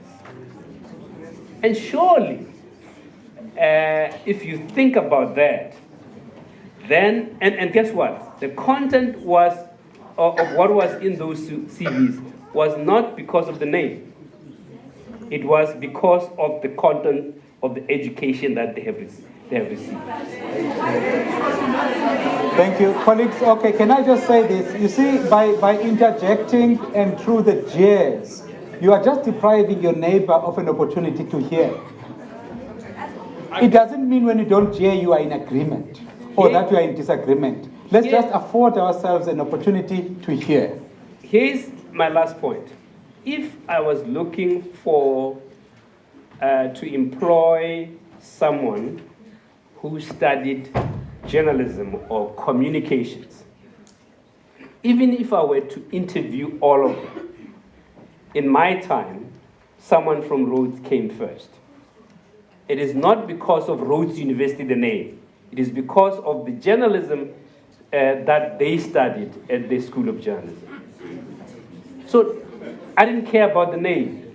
But unfortunately, the name of where they study, the content of what they produced, came first. So lastly, I agree we need to take risks.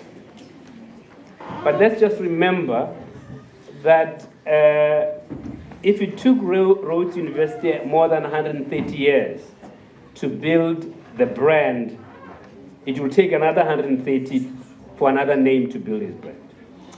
Thank you. Mr. Songezile Matikida. Okay. I think I first want to speak to the content that my colleague here just spoken about, but also I'll speak to the idea of fear and thinking that the gentleman there raised. And lastly, I would like to address the concern about the risks to the brand or to branding. In terms of the content, the roads must fall, fees must fall, and all these civic campaigns are not only looking at changing the name. I think this is where we get the objective wrong. We are about changing even the content that is being taught at these universities or in these universities. The decolonization is not about decolonizing the name. That will be the window dressing that was spoken about. But it's about the culture, as my sister had raised. It's about the content, the curriculum that is being taught at Rhodes, which in a way excludes some of the students that come from disadvantaged or previously disadvantaged areas or schools. So whether this content currently gives an advantage to some of the students, in the future, my brother mentioned it there, it won't, because the people that will be in positions of power then will be looking at content that addresses what Rhodes must fall, fees must fall campaigns are campaigning for right now. And then this idea of fear and thinking is a bit troubling me, because fear is something else. We understand. We are at a university here. And thinking is something else that we taught, that we come with when we come to university. So saying these people cannot understand what thinking is and they associate it with fear is confusing, and it could actually say you are confused.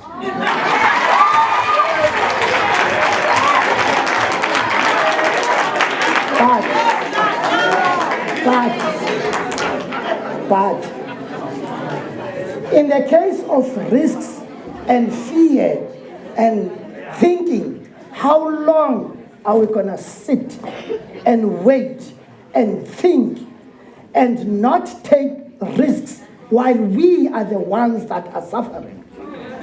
How long should we go through this while people that are benefiting continue to benefit from our own exploitation? Thank you very much, Mr. Matikida.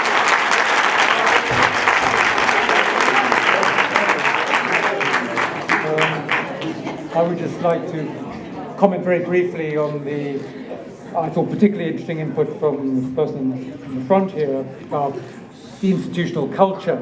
And I take it that your argument really is that the name change would be only cosmetic unless other things happen at the sort of grassroots of the university. And I think that is a particularly interesting question. Institutional culture, it's a rather elusive term, but it has been on the agenda for many years. About 9 years ago, a national commission was set up to investigate institutional cultures at universities and made recommendations. It heard submissions from particularly students. And in my own reading on this subject, I've often heard students from cultural backgrounds which are less familiar with what is essentially seemingly English, European type institution, saying it's very, very alienating. I've heard people say that they can't breathe. I've heard students say that they've survived their time at Rhodes, UCT, Wits. I've heard these kinds of expressions. And I think it's something that really does have to be taken very seriously and explored. But I still think institutional culture is quite an elusive term, and I think there needs to be ongoing debate on that issue. But I think it's a very important point.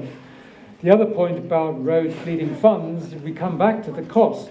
I mean, I'm retired, I'm not on any committees or anything, but I do pick up that Rhodes' finances are not that healthy.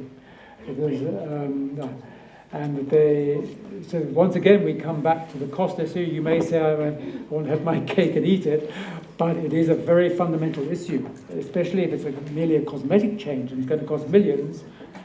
I'm torn rather than having my cake and eating it. I'd rather put it that way.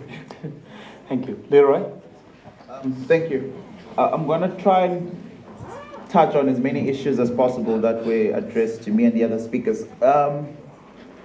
The class issue, I'll start with that. You asked me about what did I mean by there's a contradiction in pointing out the class problem and the perpetuation of the universities, what I was saying, are a part of a capitalist machinery that reproduce the class system. You don't have to want to be involved in that reproduction. By merely being here, ascertaining what we call human capital, a skill set, you are slowly redoing yourself to another level. And that perpetuation of a class system is an involuntary act. Because you enter university not skilled, and you leave semi-skilled, super skilled, just depending on that ranking. That's what I meant. Okay? The second issue, I don't know if it was you again, Rhodes, Cecil John Rhodes, Zimbabwe, I think it was you again. I'm not a fan of President Robert Mugabe, but in one random speech he did say we have his remains buried somewhere there. And I think we come from different national socialization types of thinking. Okay, there was this nationalistic hold when Zimbabwe from the 1980s up to liberation, and how the agenda for the Zimbabwean political elite, which is ZANU-PF currently and has been for the longest of time, was to elevate a black person looking at issues in a very particular way. Personally, how do I feel coming from Zimbabwe, Cecil John Rhodes? Again, because I'm a human being and I only have plus minus 60 to 70 years to live, I generally approach life on a priority list. What can I change? When can I change it? And how does that help me and the people around me? Now, excuse my hyperbolic nature. I speak like this in front of people to calm down the nerves. A bit of jokes, a bit of real thought makes a good conversation. But I never announce this because it's not supposed to be the most necessary thing. I'm anti-statist, 100%. I don't believe in states. I'm anti-capitalist, 100%. I do not believe in that kind of stuff, simply because it is designed to suppress the majority of people over and over and over again. You don't even have to read it about it anymore. You just simply have to look around you. Now, does this mean you must be grateful for colonization? I have no idea how we jumped there. Absolutely not. If I was allowed to swear, I would swear right now. Am I allowed to swear? No. Right, there. So absolutely dash not. Absolutely not. Definitely not. That's not where we are. Now, taking risks. Sir, we don't need to take risks. Okay, I didn't get a chance to talk about that. What I said at the beginning was we need to focus on a working class-based solution. That doesn't need risks, and it doesn't need to be postponed into the near future. It can start right now today. That is a pragmatic solution. How do people enter universities? They go through matric, a point system. You get enough kind of points, Rhodes will take you, right? Rhodes is this branding tag. We take the cream of the crop. That's how we get our first years. So the cream of the crop don't come from random schools. Okay, that's problem number one. Where we source our student base is already based on a class level. You need to be from a particular class to get into a particular school, to get particular grades, to get into this classist university. Okay? That, unfortunately, sometimes parallelly goes with race, but sometimes over supersedes race. Case in point, you have black middle-class friends. Not that those are the only friends you have, I'm just saying they are part of the group, right? Black working-class friends might not make that list because they already are in the wrong class, in the wrong lane, going towards, I need to move on, you get my drift? Yeah, sure. Thank you, sir. Now, the bigger issue, like she mentioned earlier on, is what is the real problem? Okay, we cannot spend a lot of money morally without addressing real problems. If the real problem is to evolve society, then the solution number one, if we really want to get into this stuff, because it looks like we do, is counterculture. We need to slowly start to change how we view things, our ideas. The second important thing is called counterpower, right? Building mass, real structures that challenge real things. The two dominant problems in South Africa right now are two ruling elite who sometimes work together, but sometimes work opposing each other. On the one side of the elite group is the black state, the ANC currently. That's an elitist ruling party. It doesn't matter how you vote. I'm telling you, that is an elitist ruling party. Right. Parallel to that elitist black ruling party is white monopoly capital. I'm getting to your question there, sir. Okay? White monopoly capital, people have been dying for generations. They somehow reproduce each other, my friend. And when they reproduce each other, still maintaining control over the means of production. Okay, that is a fact. So those people who are going to be one day, 20 years, 30 years, 40 years, if we don't destroy their base, capitalism, neoliberal policies, I can keep going back and back, we will keep reproducing today's problems. The only problem with today's problems when they get reproduced, it's like antibacterial. If you keep taking antibiotics, sorry. If you keep taking antibiotics, eventually your system becomes more resistant to it. Becomes more difficult to deal with the problem. And that's what we've had for centuries. When we destroy capitalism, we never do. It just comes back smarter, sharper, stronger, better. And we've seen that over and over and over in South Africa. That is my point. I'm here to say, let's deal with the real issue. Let's deal with racism succinctly, carefully, way better than what happened in the 1980s. That is, let's deal with it for real this time. While dealing with it for real, let's deal with class, because class matters. Okay? It is the pragmatic thing. There is no ways you will never win a conversation over debating about whether a person can eat or not. That is the first thing they're gonna, politics of the stomach must be answered first. Where is my next meal coming from? And how can I keep reproducing this meal for the next week, for the next month? Okay, if we win people there, if we understand, our ideas become culturally motivated to focus on the real pending issues, then we can slowly, confidently start to use words like transformation. Until then, we are not worthy of this word called transformation, given the weight it carries to truly transform. We are not there. We are still in silos, working individually, clashing in the center, going nowhere. Thank you. Thank you. Thank you. I'm afraid we're going to have to begin to wrap it up. We have some of our panelists, they're traveling from far. So I'm going to take the final round of 5 minutes. We cannot take more. And I'm going to request that we ask, please, one question per person. One question per person. So I'm going to start with the future president of Ghana. And then we go right at the end, at the user with the hat, with the black hat, you're number 2. And then we come down to you, ma'am, number 3. We come to you, sir, number 4. And the final hand is the lady with the white jacket. Thank you very much. One question per person, please. Sorry, mine is actually not a question, and I'm going to be quick so I can watch Mupango. And so what I wanted to say was, You know, okay, I'm originally, mine is not a question, it's an answer, so I guess I can have two. Please say your name. Eric, my name is Eric Ofe.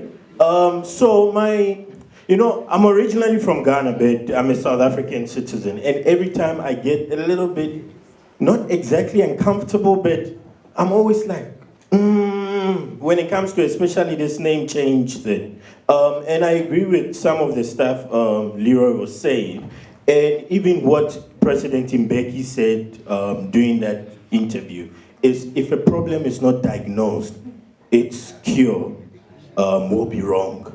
And this going forward in the Transformation Summit and everything, all those people who are going to participate in the Transformation Summit, I want them to remember that thing Mbeki said. Whether you like Mbeki or not, it's another case. But the main thing is you need to diagnose the right problem. Because in Ghana, we thought our problem was just the colonialist. Whilst we were busy putting them out and getting rid of them, we forgot that we were actually giving birth to black people who are going to exploit us, which is our black ruling elites. So that is one of the things, I mean, we already seen that in South Africa with Cyril Ramaphosa and the Khadebes and all Matepes and stuff. And that's another thing that I want people to be mindful of that. In terms of the name change, we are wasting our time, guys. Not now, and I'll tell you why. Because we are not finding the right problem. Fort Hare University, why are people not questioning Fort Hare? Colonel Hare was also a butcher, but we are not touching on him because Fort Hare is a very good institution for black excellence. The culture there is good for the people, and if we were to do the same thing here, the name Rhodes is not going to be something that will evoke the feeling it evokes now. So let's try and look at what Fort Hare is doing, how they've established their institution, and let's do the same thing. Thank you very much. Thank you. Can you move the mic along, please? Yes, that's right. Okay. Thank you. Molweni, Mfagu. Okay, ngibale into ezothetha ngazo. One. Hayi mayibenye mhlekazi. Okay, inye yatsala. Okay. Now in 2015, at the height of the BSM's I Can't Breathe campaign, those who belonged to the camp of Uhloni, who were for the name change, we were clear as a city, there are problems internally that need to be addressed. And we debated here. There are problems that need to be addressed and they should be addressed. Speaking to even the issue institutional culture, we are not saying the university must fork out 50 million today and change the name tomorrow. Intercity Taiba University must commit to changing the name while addressing the issues that we currently face today. And the reason for the importance of the name change, and this is the reason for it ends up in a defag and as a fort, is that a name carries the weight of a civilization. A name is important. See, at Rhodes, we have immortalized Cecil by being named Rhodes. However, we have no structures that immortalized Kunganu Insa, who was beheaded fighting for this land. We have no structures that immortalize or Dankeb. We need to immortalize our own people. We need to remember our own history, to remind ourselves, to remind our children of our own histories. Because what happens is, the issue of decolonialism, which this name change thing is a part of decolonizing, these names were put and attached to structures to immortalize these people. And also to disconnect us from our own histories and our own cultures.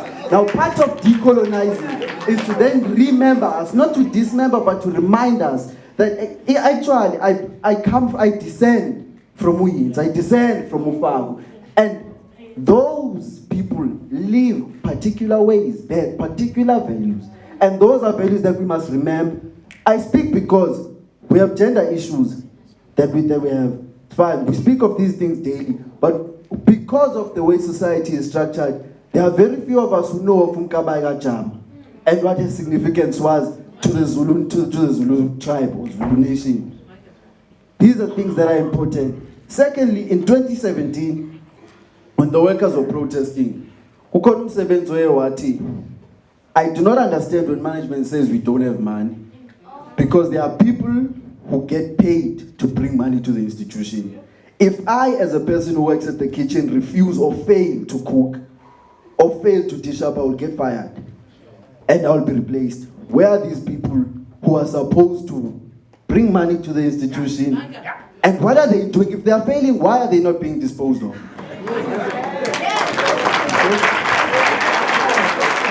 Thank you.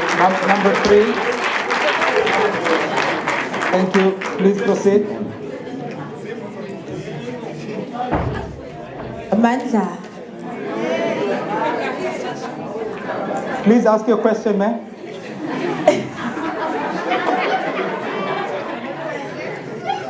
Amandla Maqabane. Number one, before I ask a question, Mr. Chairperson, I must really thank our second speaker, right? Tatu Churchill. Siyabulela kakhulu tata, you really speak to what we as SASCO believe in. Another thing, what I want to say, Maqabane, order. We have, Utata said that symbols are associated with the name that we carry, right? And now we are in a position where we are trying to impress these donors. Yes. That is where we are, Kedas, and we cannot run away from that. Because now they say we do not want a name change. Now we must curve to their wants. We can't do that. And as a house, we need to understand that it does not speak to us as black people in this institution, that we curve to people whom we know are not black because they have all the money. Which era were they in at Rhodes University now that they're alumni? We need to ask ourselves that, and it will give us the answer as to why they have so much money. But as I sit down, again, thank you, sir. You are very reasonable in thought, and I wish the whole house can really take what you say and use it and understand where you come from. And understand that if we do think like that, we will move forward in this institution. Thank you. Thank you so much. Yes. Can we move the mic, please?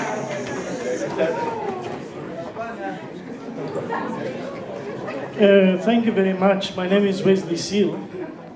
Firstly, I would like to respond to my brother from Rhodesia. I find it very difficult to understand his capitalism. He condemns capitalism on the one hand, but on the other hand, he commodifies education at Rhodes and uses the utility value of it on his CV. And so he contradicts himself in that way. But I think it's also important for us to understand that financial considerations has been on the top of our list here this evening. Yet we don't ask ourselves why this institution is in the financial crisis that it is. When 10, 20 years ago, universities across this country were looking at sustainability plans going into the future, changing the name was number one on their agenda. University of Johannesburg being one of them. And so I think it's important for us to understand that part of the sustainability, yes, Ron has left now, but part of the problem is that this conversation is late. It should have happened, and the name change should have happened 20 years ago. But I must confess I'm extremely disappointed this evening. Because the conversation should not be whether we will change the name or not. The conversation in this country at the moment, that was the conversation 20 years ago, where we had to compromise. The conversation in the country at the moment is we either rename the plantation or we burn it.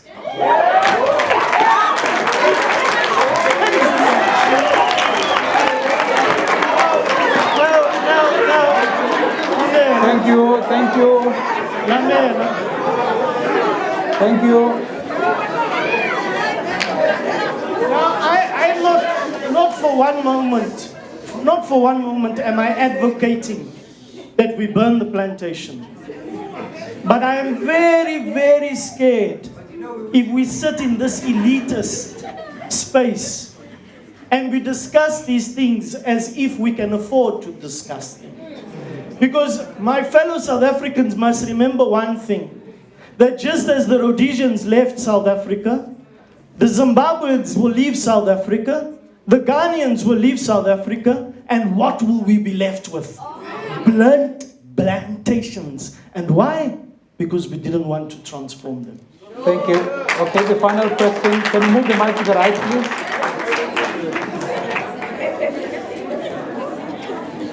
Thank you. I think someone already raised the question. Please remember to say who you are. Sandisiwa Magadla. Thank you. Mr. Leroy, you spoke about Rhodes University being the hub of whatever the economy. What does it mean for Rhodes University to be the economic hub when it is paying its workers appalling wages? And yeah, that's it. Thank you very much. Okay, that was the final question. And final comment, we'll give brief moment to the panelists to reflect again. Please keep it brief. We are way out of time. Shall we start with you, Leroy? Sure. And then move along to... I'll only touch on the two issues on the table. Economic hub doesn't speak to how Rhodes casualizes its labor. That's a different issue. Economic hub of the Grahamstown economy talks to how Rhodes has the ability to hire the most people here. How Rhodes, without it, when it closes down, economic activity in Grahamstown shuts down. Clear? Cool. The contradiction element comes from, well, I don't know where it comes from. Actually, when you enter the labor market, and I know you know this very well, we become commodities by nature. We don't make this choice. It is how capitalism treats us. We automatically commodify our human souls and become some part of a labor process, a tool in the cog, so to speak. That is pretty much what I meant. Maximizing the utility, as you've called it, on my CV, is simply speaking truth to fact, based on the brand argument that ride on this wave, see where it takes you. It doesn't speak to whether this is the problem with this debate is once you get a dead end, it just becomes nauseating, or people slowly start to dig in until they can find a twig to hold on to. But to be very succinct and clear, my problem is capital. That can never, ever be misunderstood. Capital will make you a commodity. That's what it does. In that process of commodification, there are different levels of exploitation, there are different levels of upskillment, de-skillment. We can get into Marxism all night. We don't have that kind of time. But allowing the fact that we all are, at some point on this hierarchical, classist, racist structure, are exploited, are destroyed inherently. And that's what I want us to focus on. Thank you. Thank you very much, Tatem Kondo. I think my closing remarks could be summarized as what my friend from Ghana said on the question of diagnosis. The question is whether we are going to diagnose what the problems are first, or we are going to change the name to diagnose the problem. Which one comes first? That's the biggest problem which we have, I think we have at the moment. What are the real issues that we can look at now rather than actually spend most of our time talking about the name change? She spoke about cultural change. It's quite interesting because 35 years ago at this institution, that's what we were talking about. The question was whether we should concentrate on that or we should look at other things while actually also looking at the issue of the culture change. Let me assure you that Rhodes now, it's not the same as it was 35 years ago. So a lot of things have changed. And I guess it is something that all of you now, are actually struggling with. We also struggled with the same thing 35 years ago. But the question is, what was the priority? So, if we can diagnose what the problem is, as the former president said, and as we've been reminded, then maybe we'll find a proper solution to our problems for the future. Thank you, Remkondo. Closing remarks, Thank you, sir. And I first want to address the compliment from the SASCO Kabane, not in any way undermining the compliment itself, but the Rhodes Must Fall campaign and the fees must fall, it disintegrated when political parties entered the fray. Otherwise, before that, it was a civic movement that was open to all these student organizations. So, my sister, thank you, but still, I am not for SASCO, for PASMA, for EFA, for PF. Secondly, I want us to look at this idea that the problem has not been diagnosed. No, it was in 2015 already.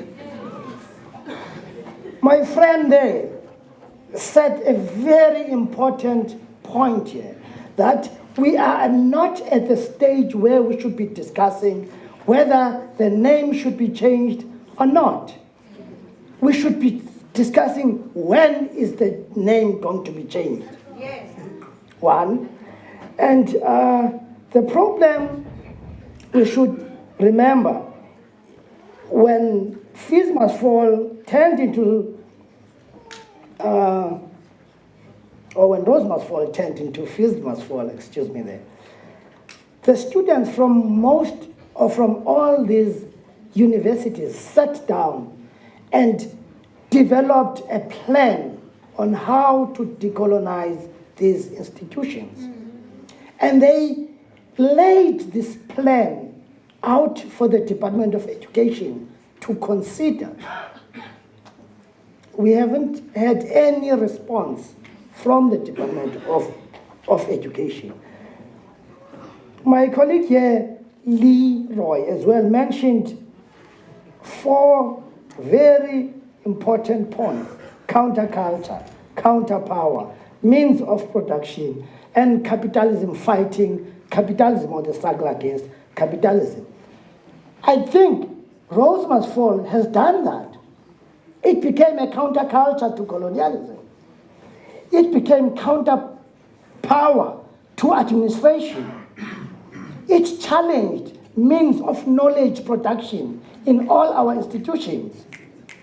It is challenging capitalism when it turned into Fees Must Fall, that is allowing students from poor backgrounds to gain access to these institutions that are high and mighty. So their problem has been diagnosed. The issue now is how are we going to address these things? Thank you. Thank you very much. Thank you. Prof. Mailer. Yes, well, the primary focus of this discussion this evening was to be the name. There's been a lot of digressing, and I'm sure that's been necessary and understandable. I do wonder how this discussion, how this name change debate is going to play itself out, because there are people saying, well, it's got to. We've been started debating this 20 years ago with a motion before Senate. Here we are again, coming up to a transformation summit. How is it going to play out? It's the question I'm asking myself. I think the process itself is quite a problematic one. a process needs to be democratic, consultative. Then the question arises, well, which constituencies within the university have the greater say or lesser say? Students tend to be saying, and I've heard this evening, that, well, alumni were here many years ago, why should they have a major say? Other people will say today's students are tomorrow's alumni, so why should students are a transient population? Then other people say, well, then the staff are the most entrenched here, maybe they should have a greater say. So when it comes to some kind of democratic process, consultation, it's a problematic process. And the kind of divisions which we are all aware of, they're still here, they're still very evident tonight. I've heard quite strongly the argument that just to change the name is merely cosmetic, it's window dressing. There are other much more fundamental problems which need to be prioritized.